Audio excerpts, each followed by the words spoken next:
ஓம் சாந்தி. இன்றைய முரளி 2 பிப்ரவரி 2025.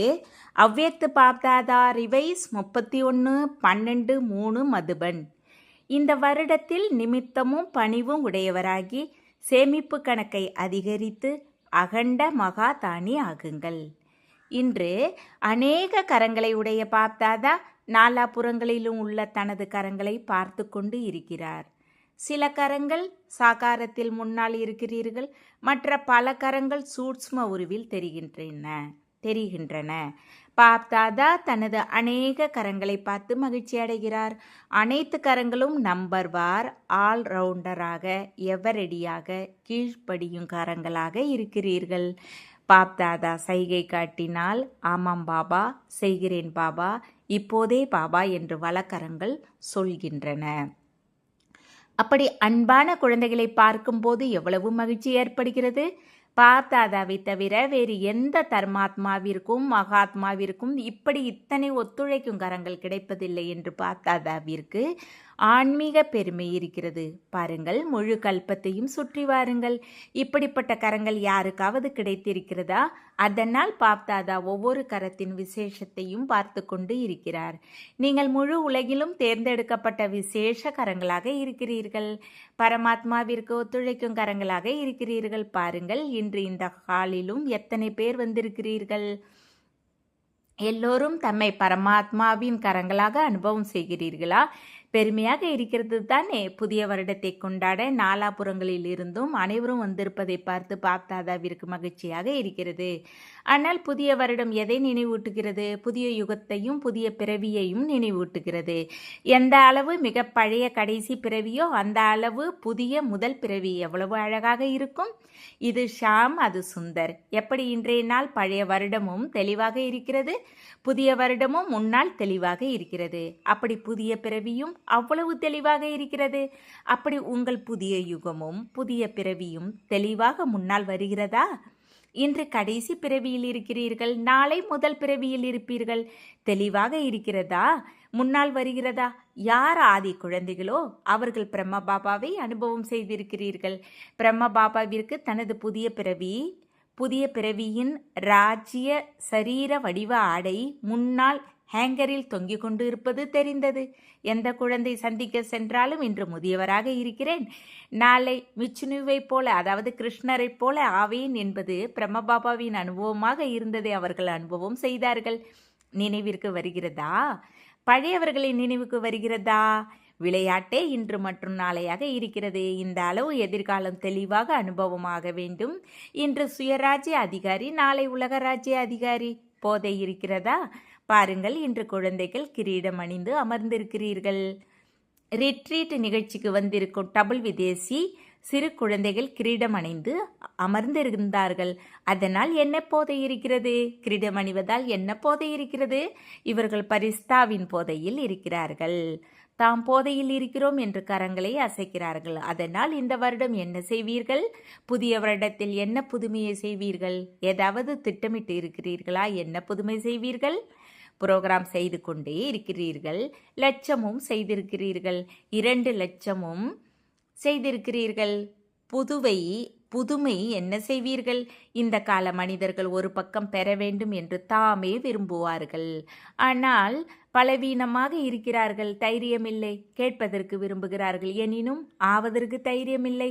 அப்படிப்பட்ட ஆத்மாக்களை மாற்றுவதற்கு முதலில் ஆத்மாக்களிடம் தைரியத்தின் இறக்கைகளை பொருத்துங்கள்.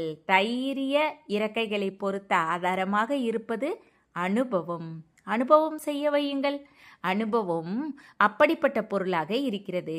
கொஞ்சமாவது அஞ்சலி கிடைத்த பிறகு அனுபவம் செய்தால் அதை அனுபவத்தின் இறக்கை என்று சொல்லுங்கள், அல்லது அனுபவத்தின் கால்கள் என்று சொல்லுங்கள். அதனால் தைரியத்தோடு முன்னால் போக முடியும். அதற்காக விசேஷமாக இந்த வருடம் நிரந்தர அகண்ட, அதாவது இடைவிடாத மகாதானியாக வேண்டும். மனதின் மூலமாக சக்தி சொரூபமாக மாற்றுங்கள். மகாதானியாகி மனதின் மூலமாக, வைப்ரேஷன் மூலமாக நிரந்தரமாக சக்திகளை அனுபவம் செய்ய வையுங்கள். வார்த்தை மூலமாக ஞானத்தானம் கொடுங்கள். கர்மத்தின் மூலமாக குணங்களை தானம் கொடுங்கள். நாள் முழுவதும் மனதாலோ வார்த்தையாலோ செயலாலோ மூன்றின் மூலமாகவோ அகண்ட மகாதானி ஆகுங்கள். நேரம் வரும்போது தானியாவது, சில நேரம் தானியாவது கூடாது. அகண்ட தானியாக வேண்டும். ஏனென்றால் ஆத்மாக்களுக்கு அவசியமாக இருக்கிறது. அதனால் மகாதானியாவதற்காக முதலில் தனது சேமிப்பு கணக்கை சோதனை செய்யுங்கள். 4 பாடங்களிலும் சேமிப்பு கணக்கு எத்தனை சதவீதம் இருக்கிறது? ஒருவேளை தன்னிடம் சேமிப்பு கணக்கில் இல்லை என்றால் எப்படி மகாதானியாவீர்கள்? மேலும் சேமிப்பு கணக்கை சோதிப்பதின் அடையாளம் என்ன? மனதால், வார்த்தையால், செயலால் சேவை செய்தீர்கள். ஆனால் சேமிப்பின் அடையாளம் சேவை செய்தவுடன் முதலில் தனக்கு திருப்தி ஏற்பட வேண்டும். கூடவே யாருக்கு சேவை செய்தீர்களோ அந்த ஆத்மாக்களுக்கு மகிழ்ச்சியின் திருப்தி ஏற்பட்டதா என்பதை பார்க்க வேண்டும். ஒருவேளை 2 பக்கம் திருப்தி இல்லை என்றால் சேவையின் கணக்கில் உங்கள் சேவையின் பலன் சேமிப்பு ஆகவில்லை என்பதை புரிந்து கொள்ளுங்கள். தாதா அவ்வப்போது குழந்தைகளின் சேமிப்பு கணக்கை பார்க்கிறார். அப்போது சில இடங்களில் உழைப்பு அதிகமாக இருக்கிறது, ஆனால் சேமிப்பின் பலன் குறைவாக இருக்கிறது. காரணம், 2 பக்கத்தின் திருப்தி குறைவாக இருக்கிறது. ஒருவேளை தானோ அல்லது பிறரோ திருப்தியை அனுபவம் செய்யவில்லை என்றால் சேமிப்பு கணக்கில் குறைகிறது. தாதா சேமிப்பு கணக்கை மிக எளிதாக பெருக்கும் கோல்டன் சாவியை குழந்தைகளுக்கு கொடுத்திருக்கிறார். அந்த சாவி எது என்று தெரியுமா?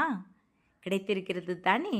எளிதாக சேமிப்பு கணக்கை நிறைக்கும் கோல்டன் சாவி மனம், சொல், செயல் என எதன் மூலமாக சேவை செய்தாலும் அந்த நேரம் தனக்குள் நிமித்த பாவனையின் நினைவு இருக்க வேண்டும். நிமித்த பாவனை பணிவின் பாவனை, சுப பாவனை, ஆன்மீக சிநேகத்தின் பாவனை இருக்க வேண்டும். ஒருவேளை இந்த பாவனையின் ஸ்திதியில் உறுதியாக இருந்து சேவை செய்தால் உங்கள் இந்த பாவனையால் சகஜமாக ஆத்மாக்களின் பாவனை பூர்த்தியாகும். இன்றைய மனிதர்கள் ஒவ்வொருவரின் பாவனையையும் என்னவாக இருக்கிறது என்பதை நோட் செய்கிறார்கள். நிமித்த பாவனையோடு செய்கிறீர்களா அல்லது அபிமானத்தோடு செய்கிறீர்களா? எங்கே நிமித்த பாவனை இருக்குமோ அங்கே பணிவின் பாவனை தானே வரும். அதனால் என்ன சேமிப்பானது, எவ்வளவு சேமிப்பானது என்பதை சோதனை செய்யுங்கள். ஏன் என்றால் இந்த நேரம் சங்கம யுகமே சேமிக்கும் யுகமாக இருக்கிறது. பிறகு முழு கல்பமும் சேமித்த பலனே கிடைக்கும். அதனால் இந்த வருட விசேஷமாக என்ன கவனம் கொடுக்க வேண்டும்? அவரவர் சேமிப்பு கணக்கை சோதனை செய்யுங்கள். செக்கராகவும் ஆகுங்கள், மேக்கராகவும் ஆகுங்கள். ஏன் என்றால் நேரம் நெருங்கி வருவதின் காட்சிகளை பார்க்கிறீர்கள். மேலும் நாங்கள் சமமாக ஆவோம் என்று எல்லோரும் தாதாவிட வாக்கு கொடுத்திருக்கிறீர்கள் தானே. யார் வாக்கு கொடுத்திருக்கிறீர்களோ அவர்கள் கரங்களை உயர்த்துங்கள். உறுதியாக கொடுத்திருக்கிறீர்களா அல்லது சதவிகிதத்தில் கொடுத்திருக்கிறீர்களா? உறுதியாக கொடுத்திருக்கிறீர்கள் தானே. அதனால் பிரம்ம பாபாவிற்கு சமமாக கணக்கில் சேமிப்பு ஆக வேண்டும் தானே. பிரம்மா பாபாவிற்கு சமமாக மாற வேண்டும் என்றால் பிரம்ம பாபாவின் எந்த விசேஷ சரித்திரத்தை பார்த்தீர்கள்? ஆரம்பத்திலிருந்து கடைசி வரை ஒவ்வொரு விஷயத்திலும் நான் என்று சொன்னாரா அல்லது பாபா என்று சொன்னாரா? நான் செய்கிறேன் என்பது இருக்கவில்லை. பாபா செய்ய வைக்கிறார். யாரை சந்திக்க வந்திருக்கிறீர்கள்? பாபாவை சந்திக்க வந்திருக்கிறீர்கள் என்று சொன்னார். நான் என்ற உணர்வின்றி ஞானமின்றி இருந்ததை பார்த்தீர்களா? ஒவ்வொரு முரளியிலும் பாபா பாபா என்று எத்தனை முறை நினைவூட்டினார். அதனால் சமமாக மாற வேண்டும் என்றால் முதலில் நான் என்ற உணர்வு இல்லாமல் இருப்பது அதன் அர்த்தமாக இருக்கிறது. பிராமணர்களிடம் நான் என்ற உணர்வும் மிக ராயலாக இருப்பது முதலில் சொல்லப்பட்டு இருக்கிறது. நினைவு இருக்கிறதா? கேட்டிருக்கிறீர்கள் தானே. தாதாவின் பிரதிஷ்டம் ஏற்பட வேண்டும் என்று எல்லோரும் விரும்புகிறீர்கள். தாதாவை பிரதிஷ்டம் செய்ய வேண்டும் என்று அதிக திட்டங்களை உருவாக்குகிறீர்கள். நன்றாக திட்டமிடுகிறீர்கள். தாதாவிற்கு மகிழ்ச்சியாக இருக்கிறது. ஆனால் இந்த ராயல் வடிவ நான் என்பது திட்டத்தில் வெற்றியில் கொஞ்சம் சதவீதத்தை குறைத்து விடுகிறது. இயல்பான எண்ணத்தில், சொல்லில், செயலில் ஒவ்வொரு எண்ணத்திலும் பாபா பாபா என்பது நினைவில் இருக்க வேண்டும். நான் என்பது இருக்கக்கூடாது. தாதா செய்ய வைப்பவர், செய்ய வைக்கிறார். ஜெகதம்பாவிடம் விசேஷமாக இந்த தாரணை இருந்தது. ஜெகதம்பாவின் ஸ்லோகம் நினைவில் இருக்கிறதா? பழையவர்களுக்கு நினைவில் இருக்கிறதா? சொல்லுங்கள். இந்த விசேஷ தாரணை ஜெகதம்பாவிடம் இருந்தது. அதனால் நம்பரை பெற வேண்டும் என்றால், சமமாக மாற வேண்டும் என்றால் நான் என்பது அழிய வேண்டும். வாயிலிருந்து பாபா பாபா என்ற சப்தம் தானாகவே வர வேண்டும். உங்கள் செயலில், நடவடிக்கையில் தந்தையின் தோற்றம் தெரிய வேண்டும். அப்போது பிரதர்ஷனம் ஏற்படும். நான் என்ற ராயல் ரூப பாடலை தாதா அதிகம் கேட்கிறார். நான் எதை செய்தேனோ அதுதான் சரி. நான் எதை யோசித்தேனோ அதுதான் சரி. அதுதான் நடக்க வேண்டும். இந்த நான் என்பது ஏமாற்றத்தை கொடுக்கிறது. நன்றாக யோசனை செய்யுங்கள், நன்றாக சொல்லுங்கள். ஆனால் நிமித்தம் மற்றும் பணிவோடு சொல்லுங்கள். பாப்தாதா முன்னரும் ஒரு ஆன்மீக ட்ரில்லை கற்றுக் கொடுத்திருந்தார். எந்த ட்ரில்? ஒரு கணம் எஜமானர், மறுகணம் குழந்தை. கருத்தை சொல்லும்போது எஜமான நிலை மெஜாரிட்டி, ஃபைனல் முடிவு எடுத்தவுடன் குழந்தை நிலை. இந்த எஜமானர் மற்றும் குழந்தை, இந்த ஆன்மீக ட்ரில் மிக மிக அவசியமாக இருக்கிறது. பாப்தாதாவின் 3 வார்த்தைகளின் அறிவுரையை மட்டும் நினைவில் வையுங்கள். எல்லோருக்கும் நினைவில் இருக்கிறதா? மனதில் நிராகாரி, சொல்லில் நிராகங்காரி, செயலில் நிர்விகாரி. எப்போது எண்ணத்தை எழுப்பினாலும் நிராகாரி ஸ்திதியில் உறுதியாக இருந்து எண்ணத்தை எழுப்புங்கள். மற்ற எல்லாம் மறக்க வேண்டும். ஆனால் இந்த 3 வார்த்தைகளையும் மறக்காதீர்கள். இந்த சாகார ரூபத்தின் 3 சப்தங்களின் அறிவுரை பரிசாக இருக்கிறது. பிரம்மா பாபாவோடு சாகார ரூபத்திலும் அன்பு இருந்தது. இப்போதும் டபுள் விதேசிகள் பல அனுபவங்களை சொல்கிறார்கள். பிரம்மா பாபாவோடு அதிக அன்பு இருக்கிறது என்று சொல்கிறார்கள். பார்க்கவில்லை எனினும் அன்பு இருக்கிறதா? டபுள் விதேசிகளுக்கு பிரம்மா பாபாவிடம் அதிக அன்பு இருக்கிறது தானே? யாரிடம் அன்பு இருக்குமோ அவரது பரிசை மிக கவனமாக வைத்திருப்பார்கள். அது சிறிய பரிசாகவும் இருக்கலாம். யாரிடம் அதிக அன்பு இருக்குமோ அவரது பரிசை மறைத்து வைப்பார்கள், பத்திரமாக வைப்பார்கள். அதனால் பிரம்மா பாபாவிடம் அன்பு இருந்தால் இந்த 3 சப்தங்களின் அறிவுரையோடும் அன்பு இருக்கும். இதில் நிறைவு பெறுவது அல்லது சமமாக மாறுவது மிக எளிதாக இருக்கும். பிரம்மா பாபா என்று சொன்னார் என்பதை நினைவு செய்யுங்கள். புதிய வருடத்தில் வார்த்தை சேவை நன்றாக செய்யுங்கள், கோலாகலமாக செய்யுங்கள். ஆனால் அனுபவம் செய்ய வைக்கும் சேவையில் சதா கவனம் கொடுங்கள். இந்த சகோதரி மூலமாக அல்லது சகோதரர் மூலமாக எங்களுக்கு சக்தியின் அனுபவம் ஏற்பட்டது, சாந்தியின் அனுபவம் ஏற்பட்டது என்பதை எல்லோரும் அனுபவம் செய்ய வேண்டும். ஏன் என்றால் அனுபவம் ஒருபோதும் மறப்பதில்லை. கேட்டது மறந்துவிடும், நன்றாக இருக்கும் எனினும் மறந்துவிடும். அனுபவம் அப்படிப்பட்ட விஷயமாக இருக்கிறது. அது அவர்களை உங்கள் அருகில் இழுத்து கொண்டு வரும். தொடர்பில் இருப்பவர்கள் சம்பந்தத்திற்கு வந்து கொண்டே இருப்பார்கள். ஏனென்றால் சம்பந்தமில்லாமல் ஆஸ்திக்கு அதிகாரியாக முடியாது. அதனால் அனுபவம் சம்பந்தத்திற்கு கொண்டு வருகிறது. நல்லது, புரிந்ததா? என்ன செய்வீர்கள்? சோதனை செய்யுங்கள். செக்கராகவும் ஆகுங்கள், மேக்கராகவும் ஆகுங்கள். அனுபவம் செய்ய வைக்கும் மேக்கராகுங்கள். சேமிப்பு கணக்கை சோதனை செய்யும் செக்கராகுங்கள். நல்லது. இப்போது எல்லோரும் என்ன செய்வீர்கள்? பாப்தாதாவிற்கு புதிய வருடத்திற்கு ஏதாவது பரிசு கொடுப்பீர்களா இல்லையா? புதிய வருடத்தில் என்ன செய்கிறீர்கள்? ஒருவர் பிறருக்கு பரிசு கொடுக்கிறீர்கள், கார்டு கொடுக்கிறீர்கள், பரிசு கொடுக்கிறீர்கள். பாப்தாதாவிற்கு கார்டு தேவையில்லை, ரெக்கார்டு தேவை. அனைத்து குழந்தைகளின் ரெக்கார்டும் நம்பர் 1ஆக இருக்க வேண்டும். இந்த ரெக்கார்டு தேவை. தடையற்றவராக வேண்டும். இப்போது ஒரு சில தடைகளின் விஷயங்களை கேட்கிறீர்கள். அப்போது பாப்தாதாவிற்கு ஒரு சிரிப்பான விளையாட்டு நினைவிற்கு வருகிறது.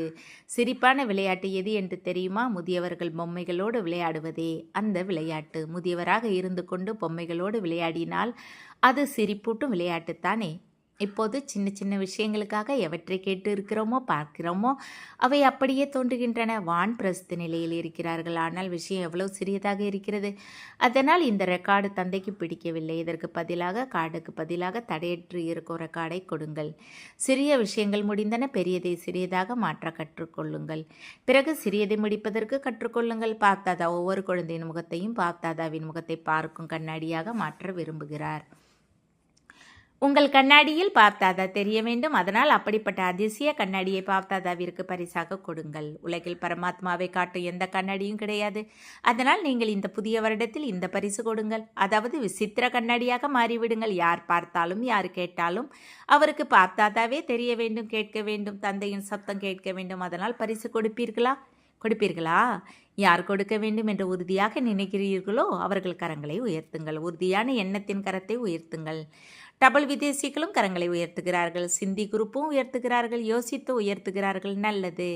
பாப்தாதாவிற்கு சிந்தி குரூப்பின் மீது நம்பிக்கை இருக்கிறது. என்ன நம்பிக்கை என்று சொல்லலாமா? சிந்தி குரூப்பிலிருந்து அப்படி ஒரு மைக்கை தயார் செய்யுங்கள். அவர் என்னவாக இருந்தேன், என்னவாக மாறி இருக்கிறேன் என்று சேலஞ்சு செய்ய வேண்டும். அவர் சிந்திக்களை எழுப்ப வேண்டும். பாவம், அவர்கள் பரிதாபத்திற்கு உரியவர்களாக இருக்கிறார்கள். அறியவே இல்லை. தேசத்தின் அவதாரத்தையும் அறியவில்லை. அதனால் சிந்தி குறிப்பில் அப்படிப்பட்ட மைக்கை உருவாக்குங்கள். உண்மை என்ன என்பதை நான் சொல்கிறேன் என்று அவர் சவால் விட வேண்டும். சரியா? நம்பிக்கையை நிறைவேற்றுவீர்களா? நல்லது. நாலாபுறங்களிலும் உள்ள சதா அகண்ட மகாதானி குழந்தைகளுக்கு, நாலாபுறங்களிலும் உள்ள தந்தையின் வலக்கரங்களுக்கு, கீழ்ப்படியும் கரங்களுக்கு, நாலாபுறங்களிலும் உள்ள அனைத்து ஆத்மாக்களுக்கும், சதா தைரியத்தின் இறக்கைகளை பொருத்தும் தைரியவான ஆத்மாக்களுக்கு, நாலாபுறங்களிலும் உள்ள சதா தந்தைக்கு சமமாக ஒவ்வொரு கர்மத்திலும் பின்பற்றும் பிரம்மபாபா மற்றும் ஜெகதம்பாவின் அறிவுரைகளை சதா நடைமுறை வாழ்வில் கொண்டு வரும் அனைத்து குழந்தைகளுக்கும் மிக அதிக அன்பு நினைவுகள், ஆசீர்வாதங்கள் மற்றும் நமஸ்தே. டபுள் விதேசிகளுக்கும் பாரதத்தின் குழந்தைகளுக்கும் டபுள் குட் நைட் மற்றும் குட் மார்னிங் இரண்டையும் சொல்கிறோம். இப்போது எப்படி மகிழ்ச்சி அடைகிறீர்களோ அப்படி எப்போது ஏதாவது விஷயம் அப்படி வந்தாலும் இன்றைய தினத்தை நினைவு செய்து மகிழ்ச்சியில் ஆட வேண்டும். குஷியின் ஊஞ்சலோடு சதா ஆடிக்கொண்டு இருக்க வேண்டும். ஒருபோதும் துக்கத்தின் அலை வரக்கூடாது. துக்கத்தை கொடுப்பவர்களாக உலகின் அநேக ஆத்மாக்கள் இருக்கிறார்கள். நீங்கள் சுகத்தை கொடுக்கும், சுகத்தை பெறும், சுகமளிக்கும் வள்ளலின் குழந்தைகள். சுக சொரூபமாக இருக்கிறீர்கள். ஒரு நேரம் சுகத்தின் ஊஞ்சலில் ஆடுங்கள், ஒரு நேரம் அன்பின் ஊஞ்சலில் ஆடுங்கள், ஒரு நேரம் சாந்தியின் ஊஞ்சலில் ஆடுங்கள். ஆடிக்கொண்டே இருங்கள். கீழே மண்ணில் காலை வைக்காதீர்கள். ஆடிக்கொண்டே இருங்கள். மகிழ்ச்சியாக இருக்க வேண்டும். பிறரையும் மகிழ்ச்சியாக வைத்திருக்க வேண்டும். மற்றவர்களுக்கு மகிழ்ச்சியை கொடுக்க வேண்டும். நல்லது. ஓம் சாந்தி. வரதானம்: பரிஸ்தா ஸ்திதி மூலமாக தந்தையின் அன்பிற்கு ரிட்டர்ன் கொடுக்கும் சமாதான சொரூபம் ஆகுக. பரிஸ்தா ஸ்திதியில் உறுதியாக இருப்பதே தந்தையின் அன்பிற்கு ரிட்டர்ன் கொடுப்பதாகும். அப்படி ரிட்டர்ன் கொடுப்பவரே சமாதான சொரூபமாவார். சமாதான சொரூபமாக மாறுவதால் தனக்கும் மற்ற அந்நிய ஆத்மாக்களுக்கும் பிரச்சனைகள் தாமே முடிவுக்கு வரும். இப்போது அப்படிப்பட்ட சேவை செய்யும் நேரமாக இருக்கிறது. பெறுவதோடு கொடுக்கும் நேரமாக இருக்கிறது. அதனால் இப்போது பாப் சமான் உபகாரியாகி புகாரை கேட்டு தனது பரிஸ்தா ரூபத்தின் மூலமாக அந்த ஆத்மாக்களிடம் செல்லுங்கள். பிரச்சனைகளால் கலைந்து இருக்கும் ஆத்மாக்களின் களைப்பை போக்குங்கள். ஸ்லோகன்: வீணானவற்றை அலட்சியம் செய்யுங்கள், மரியாதைகளை அலட்சியம் செய்யாதீர்கள். அவ்வியத்து சைகை ஏகாந்தவாசி ஆகுங்கள். ஒற்றுமையையும் ஒருமுகத்தையும் கொண்டு வாருங்கள். உங்கள் சமஸ்காரங்களில் என்ன வேறுபாடுகள் இருக்கின்றனவோ அவற்றில் ஒற்றுமையை கொண்டு வர வேண்டும். ஒற்றுமைக்காக தற்சமய வேறுபாடுகளை களைந்து 2 விஷயங்களை கொண்டு வர வேண்டும். ஒன்று, ஏக்நாமியாகி எப்போதும் ஒவ்வொரு விஷயத்திலும் ஒருவரின் பெயரை மட்டும் எடுங்கள். 2வது, எண்ணத்தை, நேரத்தை, ஞான பொக்கிஷத்தை சிக்கனம் செய்யுங்கள். பிறகு நான் என்பது ஒரு தந்தையில் கலந்து எல்லாவித வேறுபாடுகளும் மறைந்துவிடும். ஓம் சாந்தி. தேங்க்ஸ் பாபா.